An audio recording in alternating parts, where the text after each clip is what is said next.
Hello friends, this is Sangram Khori. Welcome back to my channel Pharmacy Trio. Friends, in this video I'm going to talk about Cognivale tablet. Yeah, tablet Cognivale. So friends, without wasting any more time, we should start the video.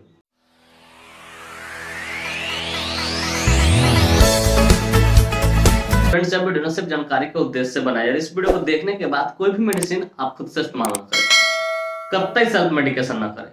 Friends, actually I don't support self medication at all. So before taking और using any medicine you must consult your doctor.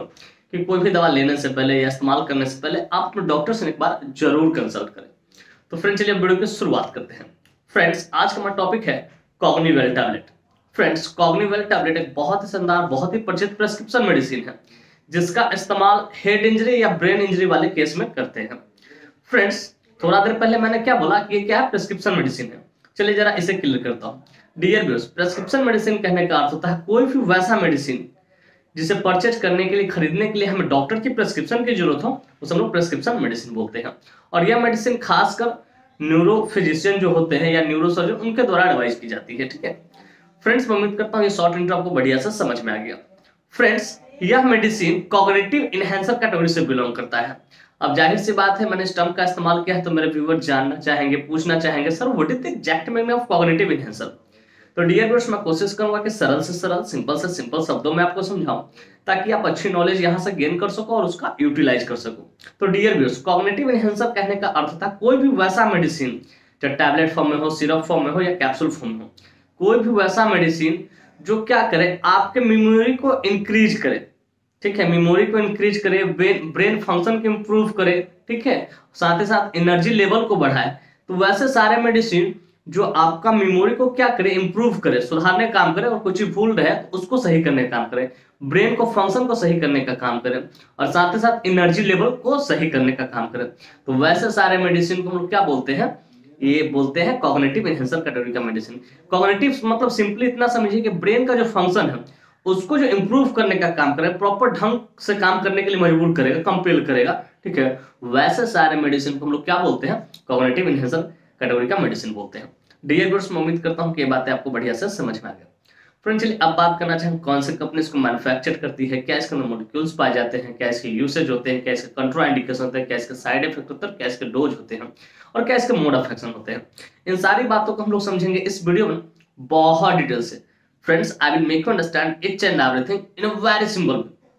कि friends, मैं यहाँ पे ना हर एक चीज को बहुत शानदार तरीके से और बहुत सस्ता तरीके से आपको समझाऊंगा. तो friends, first of all I would like to talk about which company manufactures it.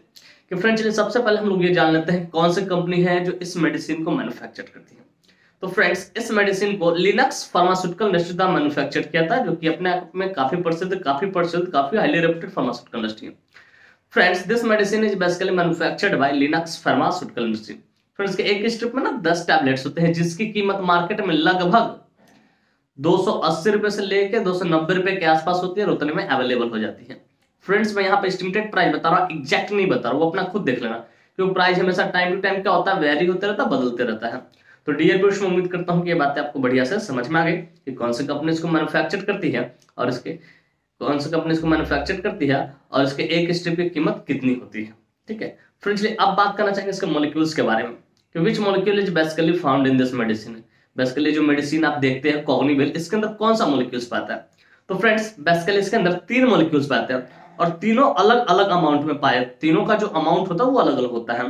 Number 1 है इसमें जिंक गो बिलोबा इसमें 60 mg पाया जाता है. जिंक गो बिलोबा क्या है, एक तरह का प्लांट होता है जो कि चाइना में पाया जाता है. ठीक है, प्लांट होता है, उस प्लांट को एक्सट्रैक्ट करके बनाया जाता है, इसको मेडिसिन के तौर पे तैयार किया जाता है. ठीक है, दूसरा है इसमें पिरासिटाम जो कि 800 मिलीग्राम पाया जाता है, और तीसरा है इसमें विल्फोसिटिन जो कि 5 मिलीग्राम पाया जाता है. और ये तीनों मिलकर क्या करता है, ब्रेन को फंक्शन को इंप्रूव करने का काम करता है. डियर व्यूअर्स, मैं उम्मीद करता हूँ ये बातें भी आपको बढ़िया से समझ में आ गया कि इसके अंदर कौन कौन से मॉलिक्यूल्स पाए जाते हैं और कितने अमाउंट में पाए जाते हैं. फ्रेंड्स, चलिए अब बात करना चाहेंगे इसके यूसेज के बारे में. कहाँ कहाँ इसका इस्तेमाल करते हैं डॉक्टर, कब इसको प्रिस्क्राइब करते हैं, किन किन डिजीज में सपोर्टिव ट्रीटमेंट में इसका इस्तेमाल लिया जा सकता है. Friends, let us talk about the usage of this medicine. कि इस मेडिसिन के यूसेज को समझते हैं कहाँ कहाँ इसका इस्तेमाल किया था. तो friends, number 1 is treatment of brain injury या हेड इंजरी. अगर किसी को ब्रेन में चोट लगा है, ठीक है, या हेड में चोट लगा है, ठीक है, और दर्द बहुत ज्यादा कर रहा है, कुछ अनाप शनाप भी बक रहा है, तो ब्रेन इंजरी वाले केस में जरूर करते हैं. ठीक है, ट्रीटमेंट ऑफ स्ट्रोक. अगर किसी को स्ट्रोक हुआ है, ठीक है, तो उसमें भी सपोर्टिव ट्रीटमेंट डॉक्टर इसका इस्तेमाल करते हैं, क्योंकि इसके अंदर क्या है, विनपोसिटिन है जो ब्लड फ्लो को मेंटेन करके रखेगा, ठीक है, उसके लिए। फिर ट्रीटमेंट ऑफ पार्किंसन डिजीज, इसका इस्तेमाल पार्किंसन डिजीज में भी करते हैं। पार्किंसन डिजीज होता क्या है, बेसिकली एक तरह का बीमारी होता है जिसमें nervous system, central nervous system होता है, वो क्या होता है, डैमेज होता है, और उसके कारण इफेक्ट क्या होता है, मूवमेंट, चलने फिरने का जो गति होता है, मूवमेंट है, तो वो सब दिक्कत हो जाती है, ठीक है। तो पार्किंसन डिजीज को भी ठीक करने का डॉक्टर इसका इस्तेमाल करते हैं। फिर treatment of Alzheimer's disease, Alzheimer's disease एक प्रकार का डिजीज ब्रेन का ही होता है, जिसमें बेसिकली होता क्या है कि जो सेल होते हैं, ठीक है, नर्व सेल होते हैं, वो लगातार कंटिन्यू डिस्ट्रॉय होते चले जाते हैं, तो उसको भी ठीक करने डॉक्टर इसका इस्तेमाल करते हैं। फिर ट्रीटमेंट ऑफ डिमेंटिया, डिमेंटिया क्या होता है, डिमेंटिया एक तरह का बीमारी होता है जिसमें इंसान भूलने लगता है, ठीक है, तो वो एज रिलेटेड भी हो सकता है, एज रिलेटेड डिमेंटिया होता है, मेमोरी लॉस जिसको आप बोल सकते हो, ठीक है, तो उसको भी ठीक करने डॉक्टर इसका इस्तेमाल करते हैं। फिर treatment of memory loss after accident, कि अगर किसी को एक्सीडेंट के कारण ब्रेन में बहुत गहरी चोट लगी है और मेमोरी लॉस हो गया, ठीक है, तो उसको भी ठीक करने डॉक्टर इसका इस्तेमाल करते हैं। तो फ्रेंड्स बेसिकली इतने सारे जगहों पे डॉक्टर इसका इस्तेमाल करते हैं, लेकिन मेनली जो इसका इस्तेमाल होता है, याद रखिएगा, इसका मेनली जो इस्तेमाल होता है हेड इंजरी, ब्रेन इंजरी में करते हैं, लेकिन उद्देश्य वही रहता है, अल्जाइमर्स डिजीज को ठीक करने के लिए, पार्किंसन डिजीज को ठीक करने के लिए, मेमोरी लॉस को ठीक करने के लिए, चाहे एज रिलेटेड मेमोरी लॉस हो रहा हो, चाहे ब्रेन इंजरी के कारण मेमोरी लॉस हुआ हो, ठीक है, या ट्रॉमा के कारण लॉस हुआ हो, किसी भी कारण से मेमोरी लॉस हो रहा है, ठीक है, तो उसको ठीक करने डॉक्टर इसका इस्तेमाल करते हैं। ब्रेन से रिलेटेड अगर कोई प्रॉब्लम है तो उसको ठीक करने डॉक्टर इसका इस्तेमाल करते हैं, इस बात को याद रखिए। तो डियर फ्रेंड्स, उम्मीद करता हूं इसकी यूसेज आपको बढ़िया से समझ में कहां इसका इस्तेमाल किया था। फ्रेंड्स चलिए अब बात करना चाहेंगे इसके कंट्राइंडिकेशन के बारे में। Friends without knowing contraindication we should never ever administer any drug any medicine to anyone, कि बिना कंट्राइंडिकेशन जाने कभी भी किसी को कोई भी मेडिसिन हो एडमिनिस्टर नहीं कीजिए, इसका परिणाम घातक हो सकता है। तो फ्रेंड्स नंबर 1 इसका कंट्राइंडिकेशन है अल्कोहल, कि अगर किसी व्यक्ति ने अल्कोहल कंज्यूम कर रखा उसको आपको नहीं देना है। फिर द प्रेग्नेंट लेडी, की अगर कोई लेडी प्रेग्नेंट है इन द फैमिली में मां बनने वाली, उसको भी आपको नहीं देना।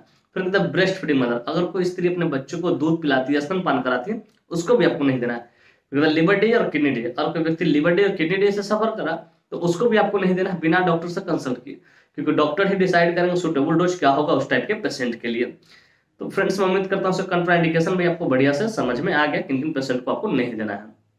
फ्रेंड्स चलिए अब बात करना चाहे मोड ऑफ एक्शन के बारे में। डियर व्यूअर्स, मैं कोशिश करूंगा इसका मोड ऑफ एक्शन सिंपल तरीके से आपको समझा दूं ताकि आप आसानी से गेट कर जाओ।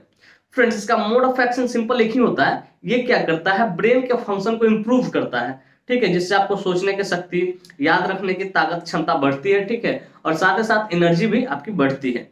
लेकिन या कुछ चीज फोकस करते हो वो सब पे भी बढ़ रही, लेकिन थोड़ा मैं मॉलिक्यूल्स के तहत बता दूं कौन कौन मॉलिक्यूल्स क्या क्या काम करता है तो आप ज्यादा बेटर समझ पाओ। तो नंबर 1 इसमें क्या है, जिंकगो बिलोबा। जिंकगो बिलोबा क्या है, एक मेडिसिनल प्लांट है, एक पौधा होता है, ठीक है, उससे एक एक्सट्रैक्ट करके इसको बनाया जाता है। ये क्या करता है, इट इंप्रूव्स योर मेमोरी, ये क्या करता है कि आपको जो याद रखने की क्षमता होती है उसको इंप्रूव करता है, या इंक्रीज योर मेमोरी, मेमोरी को इंक्रीज करता है। सेकेंड है पिरासिटम। पिरासिटम क्या करता है, पिरासिटम क्या करता है, it increases the chemical messenger acetylcholine which improves communication between the nerve cell. ये क्या करता है पिरासिटम, ये एक केमिकल मैसेंजर होता है एसिटाइलकोलिन, उसको क्या करता है, इंक्रीज करता है, और वो एसिटाइलकोलिन क्या करता है, कम्युनिकेशन को इंप्रूव करता है बिटवीन द नर्व सेल, जो नर्व सेल ब्रेन में होते हैं छोटे छोटे, ठीक है, उसको इंप्रूव करने का काम करता है, ठीक है। और नंबर 3 है इसमें क्या है, विनपोसिटिन। विनपोसिटिन क्या करता है, it maintains the blood flow to the brain which maintains oxygen. ये क्या करता है, ब्लड फ्लो को मेंटेन करता है, अगर ब्लड फ्लो मेंटेन रहेगा तभी ऑक्सीजन का सप्लाई ब्रेन में सही ढंग से हो पाए, क्योंकि आरबीसी का काम क्या है, ब्लड ऑक्सीजन को कैरी करना, ठीक है, तो ये ब्लड फ्लो को मेंटेन करके रखता है, और साथ ही साथ ऑक्सीजन लेवल भी मेंटेन रहेगा अगर ब्लड फ्लो मेंटेन रहेगा। तो फ्रेंड्स इस तरीके से ये काम करता है। तो डियर व्यूअर्स, मैं उम्मीद करता हूं इसका मोड ऑफ एक्शन आपको बहुत शानदार तरीके से समझ में आ गया हो। फ्रेंड्स चलिए अब बात करना चाहेंगे साइड इफेक्ट्स के बारे में। फ्रेंड्स जितने भी एलोपैथिक मेडिसिन है कुछ ना कुछ तो उसका साइड इफेक्ट देखने को मिलता ही है, ठीक उसी प्रकार इसका भी कुछ साइड इफेक्ट जो कि इस प्रकार है। नंबर 1 है वेट गेन, आपका वजन बढ़ेगा।